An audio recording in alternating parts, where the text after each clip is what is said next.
चलिए, प्राथमिक विद्यालय सरखेत के क्या है हाल। अब आप देखिए, ये ऊपर से ये झड़ना शुरू हुआ है और ये झड़ना यहीं नहीं शुरू हुआ है। ये छोटे छोटे बच्चे हैं यहाँ जिनके साथ मैं अभी सांभर खा रहा था। और इसके बाद थोड़ा सा इस कमरे में आना चाहेंगे, कैमरामैन को कहूँगा आगे आ जाए। और अभी मैडम बता रही थी कि 2 स्कूलों को एक किया हुआ है। वहां से अब आप देखिए, ये आप देखिए पूरा हाल। कैमरामैन को कहूंगा कि ये दिखाएं। ये है प्राथमिक विद्यालय सरखेत में मैं हूं, जहां पे 2 जूनियर और प्राथमिक दोनों के बच्चे पढ़ रहे हैं। ये देखिए, यह हाल है हमारी शिक्षा व्यवस्था के। धन सिंह रावत जी, फिर आप कहते हैं कि हमने जो है बहुत बड़ी बड़ी उपलब्धियां कर दी हैं, लेकिन वो उपलब्धियां हैं ये नहीं मुझे नहीं पता, लेकिन हालात ये बता रहे हैं। ये स्कूल हैं उत्तराखंड सरकार के। चलिए आगे बढ़ते हैं। मैडम, ये आपदा तो चली गई, लेकिन ये भी किसी आपदा से कम नहीं है। इन सब बच्चों की जान को खतरा भी है भाई। कैसे आप लोग रह रहे हैं इस स्कूल में? सर क्या करें, स्कूल कहाँ चलाएं हम। हाँ। हमें यही आदेश है, हम इसमें चला रहे हैं, लेकिन स्कूल की बिल्डिंग की स्थिति अच्छी नहीं है। और मान लीजिए कुछ गिर जाए, कोई हादसा हो जाए, ये छोटे छोटे बच्चे हैं, ये तो बेचारे क्या होगा इनका? अब सर इसके लिए तो तो इसके लिए शासन से कोई आता नहीं है यहाँ? शासन से आए सर, हमारे अधिकारी देख के गए हैं और आश्वासन दिया है कि बिल्डिंग जल्दी बन जाएगी।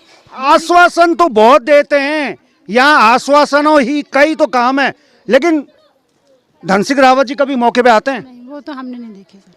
बड़े आदमी हैं, वो कहाँ आएंगे ना। हमारे अधिकारी, हमारे बीओ सर आए थे और हमारे डीजी सर भी देख के गए हैं, और उन्होंने कहा कि जैसे ही जमीन की बात हो रही है, अभी जमीन नहीं मिली हुई है स्कूल के लिए। जमीन मिलेगी तो हम तुरंत बिल्डिंग बन जाएगी। पैसा मंजूर हो गया स्कूल के लिए। चलिए, बहुत बहुत धन्यवाद आपका। चलिए, धन सिंह रावत जी बड़े गौर से देखिएगा। बिल्कुल ग्राउंड रिपोर्ट में आपको दिखा रहा हूँ। इस समय 2 स्कूल चल रहे हैं इस सरखेत के प्राथमिक विद्यालय में, जूनियर और प्राथमिक। और ये छोटे छोटे बच्चे आप देख रहे हैं नौनिहाल। और बिल्डिंग के हालात बहुत अच्छे नहीं हैं। एक आपदा तो चली गई है, लेकिन दूसरी आपदा न्योता दे रही है किसी बड़ी आपदा के लिए। तो ये काम आपका है, दिखाना मेरा काम है। करें न करें वो आपके ऊपर निर्भर है। चलिए बने रहे।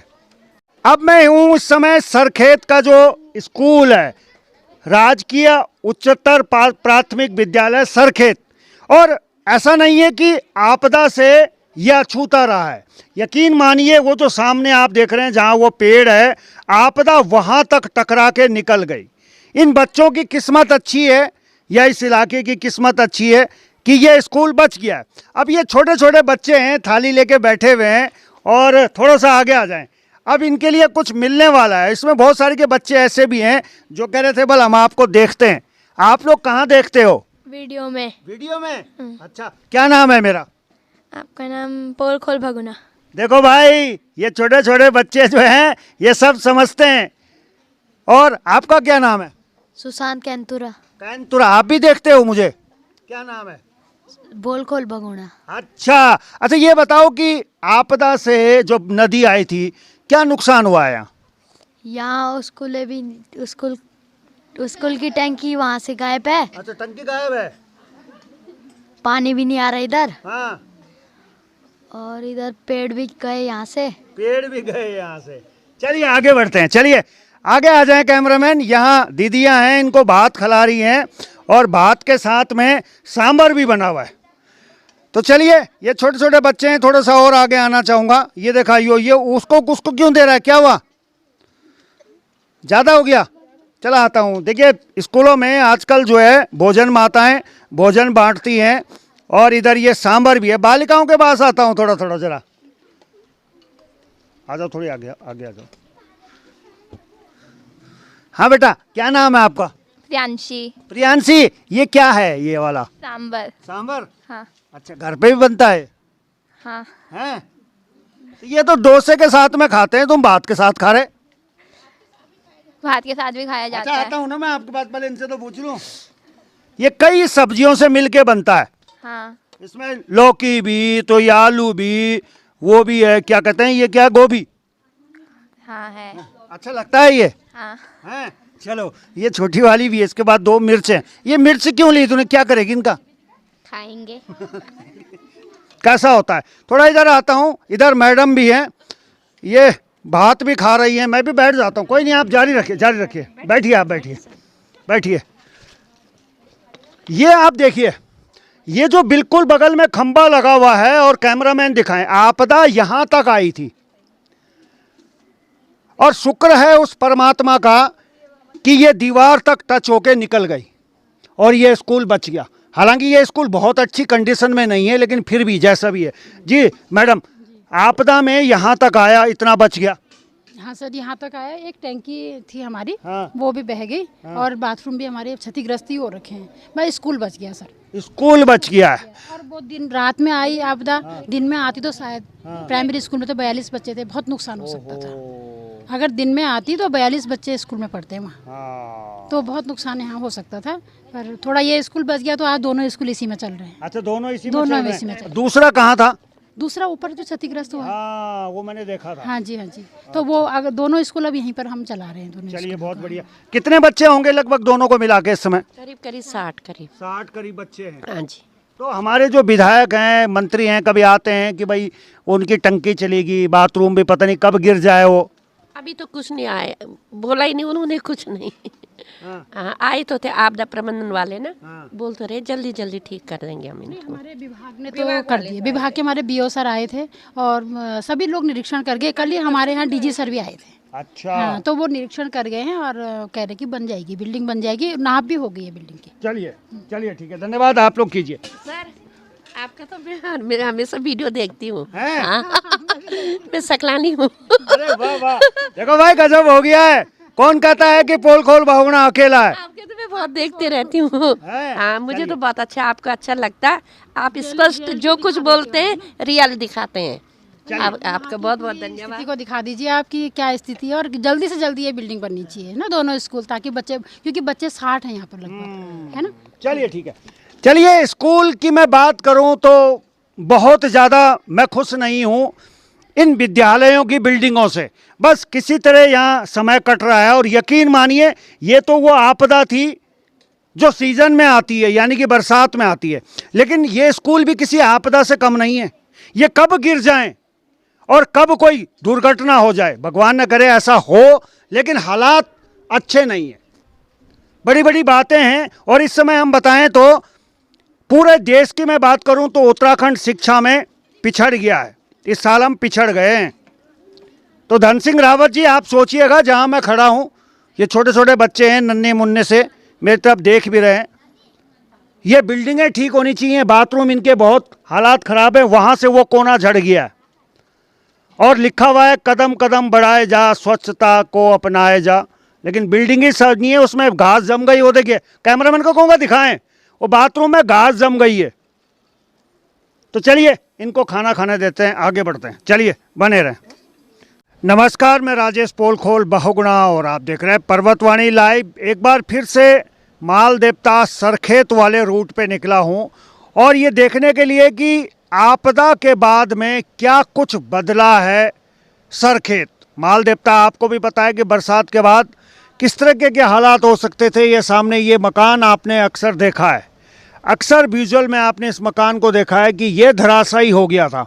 और यहाँ भी एक मकान था, ये भी देख सकते हैं आप, धराशायी हो गया था। इसके अलावा यहाँ जो आप देख सकते हैं, यहाँ एक मकान और था, उस मकान के भी जद तक पानी पहुँच चुका था। और जान माल के नुकसान का आप अंदाज़ा नहीं लगा सकते कि यहाँ क्या कुछ मंजर रहा होगा। पल पल की खबरें हमने आपको दिखाई है। लेकिन इस समय बरसात के बाद में पानी तो अब नहीं है, लेकिन कुछ लोगों से बातचीत करेंगे और समझने की कोशिश करेंगे कि आखिर ये आपदा उनके लिए कैसी रही, क्या कुछ ये आपदा उनका छीन के ले गई है। हालांकि हालात अब थोड़े से बदलने लगे हैं, पानी अब यहाँ नहीं है, हल्का पानी है। और सामने जो आप देख रहे हैं, जो ये छोटे छोटे रिजॉर्ट बने हुए हैं, हट बने हुए हैं, इन पे भी खतरा मंडरा रहा था। ये पूरा इलाका आप देखिए, पूरा खतरे की जद में था और अगर पानी बढ़ता तो ये इनके अस्तित्व पर भी खतरा मंडरा सकता था। तो चलिए आगे बढ़ते हैं, कुछ लोगों से और बातचीत करेंगे। चलिए, अब जिस इलाके में मैं खड़ा हूँ या जिस जगह पे मैं खड़ा हूँ, यकीन मानिए ये सबसे भयानक मंजर यहाँ पर था।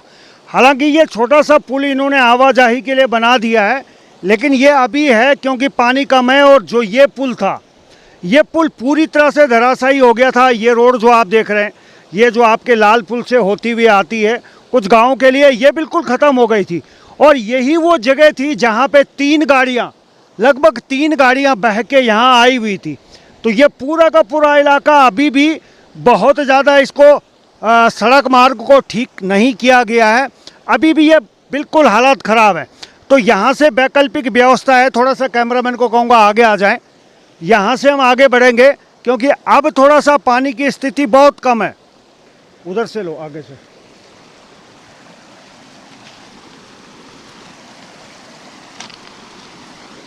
तो यहाँ पे अब आप और थोड़ा पीछे चले जाओ, ये छोटे छोटे रास्ते बनाए गए हैं, आप देख सकते हैं, एक वैकल्पिक व्यवस्था बनाई गई है। हालांकि पानी इस समय बहुत ज़्यादा कम है, लेकिन हम जाना चाहेंगे वहाँ पहुँचना पाएंगे क्योंकि पानी इधर से भी एक खाला बहुत तेज़ी से आया, यहाँ से भी बहुत बड़ा खाला आया था, जिसकी वजह से ये पानी यहाँ से टक्कर मार के सामने जो मकान थे उन तक पहुँचा है। वो खेत भी बहा के ले गया और पॉली हाउस भी बहा के ले गया। यहाँ से आगे बढ़ेंगे और दिखाना चाहेंगे कि कैसे लोगों ने अब फिर दोबारा से जीना शुरू किया है। तो बने रहे। चलिए, अब उस इलाके में मैं आया हूँ जहाँ पर कुछ गाड़ियाँ फंस गई थी, इधर भी कुछ लोग बताए जा रहे थे और रात में बह के यहाँ बहुत सारी की गाड़ियाँ आ गई थी क्योंकि ये जो खाला है आप देख रहे हैं, ये खाला भी बहुत उफान पे था। यहाँ से ये खाला उफान पे था और यहाँ से ये पूरी की पूरी नदी जो है ये उफान पर थी और बीच में ये जगह थी। तो इसको अच्छी खासी क्षति पहुंची है। आसपास के इलाके के जो छोटे छोटे ढाबे थे, रिजॉर्ट थे, दुकानें थी, उनका क्या हाल हुआ है तो बात करते हैं। तो बने रहे। चलिए, अब हमसे मंगल सिंह रावत जी मिले जो कि दुकान या खमछा और पूछला हम। मंगल सिंह रावत जी, आप पहले भी दुकान आपकी यहीं पे थी? यहीं पे थी दुकान थी, मकान था मेरा, घर बार थे, सब कुछ था। 4-5 बिस्से में बना हुआ था ये। न जमीन मैंने खरीदी थी ये। अच्छा, जिसमें अभी ये दुकान है ये मकान था? ये मकान था। ये मकान कहाँ है? मकान चला गया, धराश आए हो गया नाले से, पानी से। बस आपदा में 19 तारीख आपदा में सब खत्म हो गया। एक चम्मच तक नहीं बचा हमारा, कुछ नहीं बचा यहाँ पे बस। और जो सामान रहा होगा मकान में सब बह गया, सब खत्म, कुछ नहीं बचा, एक चम्मच नहीं बचा बस। और क्या है? तो फिर क्या कुछ रहा? सरकार के लोग आए होंगे? सरकार के लोग सब आए यहाँ पे, विधायक जी आए, मंत्री जी आए, सब आए, पर किसी ने मतलब ये आश्वासन नहीं दिया कि तुम्हें क्या मिलेगा। कुछ नहीं अभी तक। 2 बिस्सों के मकान में चला गया, लेकिन सरकार की तरफ से कोई मुआवजा नहीं, कुछ नहीं। अभी कुछ नहीं मिला हमें, कुछ नहीं। पटवारी जी से बात हुई, तहसीलदार से बात हुई, उन्हें हमारा आपकी कॉमर्शियल में रिपोर्ट भेज देते हैं डीएम साहब को, डीएम साहब मुख्यमंत्री को भेज देगा। अब मुख्यमंत्री साहब के पास पहुंचा नहीं पहुंचा, कुछ पता नहीं। तो मुख्यमंत्री जी तो यहाँ भी आए थे उस समय जब वो चौपर आया था, वो सरखेत पे आए थे। सरखेत में आए होंगे, पर यहाँ नहीं आए थे। यहाँ नहीं आए ना, यहाँ नहीं आए। अब क्या सरकार को कहना चाहते हैं कि देखिए हम तो सुध लेने इसीलिए आए, आपदा हमने दिखाई, आपदा के बाद कैसे क्या हो रहा है, ये क्या कहना चाहते हैं रावत जी सरकार को? सरकार को क्या कहना, हमने कुछ हो सके हमारे लिए तो कुछ करें, नहीं होता तो हम क्या कर सकते हैं। बस अगर कुछ देना चाहें, हमारा हरजाना खुरजाना जो भी नुकसान हुआ है तो ठीक है, नहीं देते तो नहीं, क्या मार तो कोई दे सकते नहीं किसी को। सही बात है। तो फिर आपने ये बना दिया और फिर बारिश आएगी, फिर बरसात आएगी, बरसातों में तब क्या करोगे? तो जो बच्चे बेरोजगार बच्चों को कहाँ भेजे? रोजगार तो कुछ है ही नहीं यहाँ पे। रोजगार हमारा यही था, दुकान थी, थोड़ा सा मकान था, कमरे थे, सामान था, गाड़ी थी, सब कुछ चला गया। अच्छा, कितनी गाड़ियाँ यहाँ पे लगभग बह के आई थी उस समय? पे एक तो मेरी बह थी, एक कुंवर सिंह जी की, 2-3 रिजोर्ट की थी, 4-5 गाड़ियाँ, 5-6 गाड़ियाँ बह गया। तो वो बाद में मिली भी? नहीं, कुछ नहीं मिला, कुछ नहीं। चलिए ठीक है, चलिए, जीना इसी का नाम है, इसी को कहते हैं जिंदगी। तो बने रहे। चलिए, अब जिस जगह पे मैं खड़ा हूँ, हालांकि ये जो रोड है, ये रोड आपदा के बाद बनी है। पहले मूल जो रोड थी वो यहाँ से थी, जहाँ से आप ये देख रहे हैं, बिल्कुल इसके किनारे किनारे थी। और यही वो जगह थी जिस जगह को पार करने के लिए हमें रस्से का सहारा लेना पड़ रहा था। हालांकि आपदा चली गई लेकिन रोड भी ले गई, और अब ये रोड बनी हुई है, वैकल्पिक व्यवस्था है। तो आप समझ सकते हैं कि आपदा कितनी भयानक रही होगी। सामने वो मंजर मैंने आपको तब भी दिखाया था, वो मंदिर दिखाया था। आज भी ये पूरा का पूरा इलाका वीरान पड़ा है, सुनसान पड़ा है, और इसमें अभी भी हो सकता है कई वाहन दबे हों, क्योंकि उस समय हमने बहुत सारी की स्कूटी, मोटरसाइकिल आपको यहाँ दिखाई थी, कपड़े दिखाए थे, लोगों के घर दिखाए थे, लोगों के मकान यहाँ बह गए थे, लोगों के जेवर यहाँ बह गए थे। तो चलिए आगे भी आपको दिखाऊंगा, लेकिन फिलहाल हालात अभी भी जस के तस हैं। सड़कें, ये वैकल्पिक व्यवस्था कर दी गई है, ये पूरा का पूरा यहाँ से सड़क पानी बहा के लेगी। तो चलिए बढ़ते हैं आगे। चलिए अब वहाँ से थोड़ा सा स्कूल से आगे बढ़ाऊँ तो ये वो प्राथमिक विद्यालय है जिसके बारे में मैडम कह रही थी कि वो पूरी तरह से क्षतिग्रस्त हो गया है, सारा मलबा इनमें भर चुका है और पूरा का पूरा अब स्कूल ऐसा भी नहीं रहा कि इसमें बैठा जाए। इसीलिए प्राथमिक और जूनियर के बच्चे एक ही स्कूल में इस समय बैठने को मजबूर हो रहे हैं। चलिए आगे बढ़ते हैं। चलिए सरखेत में मैं हूँ और सरखेत में जिस जगह पे मैं खड़ा हूँ, यकीन मानिए यहाँ पे बहुत खुशहाली थी। ये मकान था, उसका लेंटर आप देख सकते हैं, और यहाँ पे कुछ भैंसें रहा करती थी। वहाँ पे इनकी कुट्टी काटने की, जो चारा काटने की वो मशीन है, कैमरामैन को कहूँगा थोड़ा आगे आ जाए, वो भी यहाँ पे मशीन थी। और यकीन मानिए इस आपदा ने बहुत कुछ इनसे छीना है। वो आप मशीन देखिए, वो लोहे का उसका गोल घेरा दिख रहा है वो सामने, वो इतनी दब गई है। और यहाँ भैंसें थी, कुछ भैंस तो हमें दिखी थी उसी समय जब वो आपदा में दबी हुई मिली थी। लेकिन ये जो आपदा है, ये आप देख सकते हैं, ये चारों तरफ से, ये जो खाला आप इधर से देख रहे हैं, यहाँ से भी ये पूरा मलबा आया है और सीधा इस मकान में टकराया है। एक तो भाई साहब मिले हैं, उनसे थोड़ा सा बातचीत करेंगे। जी गुरु जी, कितनी भैंस लगभग इसमें वो हुई थी, बह गई थी? एक भैंस, दो गाय। दो गाय, दो पता ही नहीं चला उनका? पता निकाली हमने बाद में, हाँ, मशीन से निकाली, हाँ। बाद में निकाली। तो सरकार की तरफ से पटवारी वगैरह कुछ आए थे? कोई मुआवजे के नाम पे क्या दिया है सरकार ने? मुआवजा तो 1-1 लाख रुपए तो पहले दिए, अच्छा, उसके बाद भैंस का दिया, गाय का दिया 33,000 रुपए। तो बस। कितने की रही होगी भैंस? भैंस करीब 80,000 रुपये भैंस, 80,000 की भैंस थी, ब्याने वाली थी, ब्याने वाली भैंस थी, उसका 30,000 दिया। 30,000 खाली। और गाय जो थी गाय का भी 30,000 दिया। 30,000 दिया। और मकान का क्या दिया है उन्होंने? क्योंकि मकान में 1 लाख रुपए दिया था उन्होंने बस। और नुकसान का अंदाजा क्या रहा होगा? नुकसान तो बहुत ज्यादा हो रखा जी, सारे दबे हुए हैं। ये हाँ, इधर गौशाले दबे हुए हैं, हाँ, उधर बाथरूम था वो दबा हुआ है, हाँ। इधर लैट्रिन था हमारा, इधर इधर सारे सब दबे, खेत सारे दबे हुए हैं। तो क्या लग रहा है कि 1 लाख से क्या भरपाई हो जाएगी ये जो नुकसान हुआ है? ना जी, नहीं होता। तो फिर सरकार ने 1 लाख क्यों दिया? क्या हुआ होगा? क्या पता, सबको दिया 1-1 लाख रुपये। हाँ, 1,05,700 1,05,700 700 का चेक दिया। चलिए चलिए, सरकार ने भी अपना पल्ला झाड़ा 1,05,700 रुपये देके। नुकसान इतना है कि उसकी भरपाई इस पैसे से नहीं हो सकती। तो चलिए आगे बढ़ते हैं। चलिए अब मैं उस जगह में हूँ जहाँ सबसे ज़्यादा नुकसान हुआ है। वो सामने का आप मकान देख रहे होंगे, उस मकान की खबर मैंने कई बार करी है। और उस मकान से आगे एक मकान और था जो मलबे में तब्दील है, और वहाँ से बहुत से लोग गायब हुए थे। हालांकि उनके किसी के बॉडी कहीं से मिली है, किसकी बॉडी कहीं से मिली है, लेकिन आज इतने माह बीतने के बाद भी चारों तरफ मलबा ही मलबा है। और मुआवजे के नाम पे 1-1 लाख 1-1 हज़ार रुपये लोगों को दे दिए गए हैं, लेकिन जान माल का नुकसान बहुत ज़्यादा हुआ है। अब मज़ेदार बात, बड़ी बात यह है कि ये सामने सारा मलबा है और इसको लेके अभी बहुत सारी की 2 डिस्ट्रिक्ट के बीच में तनातनी भी चल रही है खनन को लेके, टिहरी और देहरादून को लेके। तो ये भी अभी एक केंद्र बिंदु है। आपदा चली गई, कई लोगों का जीवन ले गई, लेकिन पीछे छोड़ गई है लोगों के लिए कमाने का मौका। अब इस पे लड़ाई होगी, भिड़ाई होगी, लेकिन यह आपदा क्यों आती है, क्यों लोगों की जान चली जाती है, इस पे दोनों जिले मौन रहते हैं।